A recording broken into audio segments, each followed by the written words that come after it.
لا لا كريس نزلني، نزلني اهو اهو، مفيش اي حاجه اهو، بس نزلني كريس. يا كريس تعالى إيه؟ هعمل لك سحر. انت تعملي سحر؟ اه انت يا ايمي؟ ايوه بص ايه ده؟ نورت. ايه ده؟ دي الفرن هو اللي كده. طب تعالي بقى هعمل لك لعبه في الاول دور اجمد من دي بكتير، بنفس الفرن يا جماعه. انا اوريك الفرن ممكن يعمل ايه. تعالي. ربنا يستر. ربنا يستر. سيبك بقى يا ايمي من اللي حصل جوه ده. اوكي. هعمل لك حاجه اجمد. تعالي إيه؟ نشوف. تعالي اوريكي بقى الفرن الجديد بتاع ال جي ماشي. اللي انت خبطت عليه جوه ده. اوكي. اللي نور. اللي نور. بصي عايزك تاكدي ان ما فيهوش اي حاجه غريبه جوه. تاكدي براحتك. عايزه تطلعيها طلعيها. عايزه تطلعي دي طلعيها براحتك. في حاجه؟ مفيش عفاريت لا. مفيش عفاريت. يلا. اوكي. ما فيهوش حاجه جوه. ها؟ لا بس هشوف برضو ايه. اه بتشيكي. كله. مفيش حاجه صح؟ مفيش. مفيش اي حاجه. امان. امان امان. تعالي بقى هعمل لك سحر بقى. ما تقلقيش يا ايمي. لا انا قلقانه. عايزك تغمضي عينيكي. ما تقلقيش.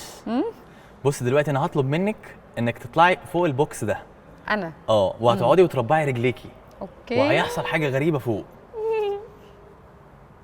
بس فتحي عينيكي، روحي اقعدي على البوكس. ما تقلقيش. ماشي. لا انا قلقانه. ومفيش حاجه هنا في ظهرها ولا اي حاجه. ها. وعايز اثبت لكم حاجه. خش كده شويه عشان انا هحط ايدي هنا. مفيش يا جماعه واير ولا اي حاجه هنا. مفيش حاجه. ها. خفيش. انت قلقانه؟ اه. عايز اثبت لكم ان الفرن اهو ما فيهوش اي حاجه جوه.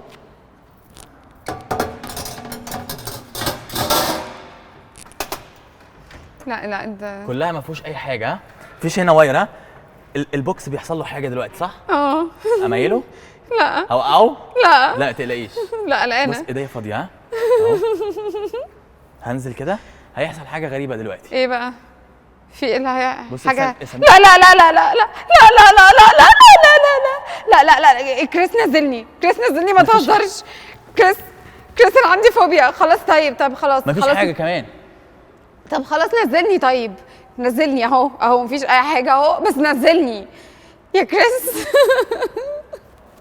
لا مفيش نزلني. واير. هنزلك دلوقتي. نزلني. لا لا لا لا لا لا لا. ايه ده؟ ومفيش حاجه جوه. الفرن عادي. عادي في ازاي ده؟ عفاريت. ازاي ده حصل يا ايمي؟ مش عارفه. على فكره انت ما طرتيش بجد. ازاي انت يعني؟ حسيت ان انت طرتي؟ انت شايف ايه يعني؟ يا جماعه تعالى قرب. خليكم فاكرين ان كل ده خفه يد، مفيش سحر من اللي انا بعمله. واكيد الفرن الجديد بتاع ال جي اكيد مش هو اللي بيعمل سحر، هو بمثابه السحر. عاملين جواه تكنولوجي جامده جدا بمثابه السحر كده يعني. بس ما فيش سحر، ولا في سحر من ال جي ولا في سحر مني. خليكم فاكرين ان انا هدفي انك تكون مبسوط من الفيديوهات وان مفيش سحر من اللي انا بعمله. خليكم فاكرين ان الشير بتاعكم بيشجعني جدا.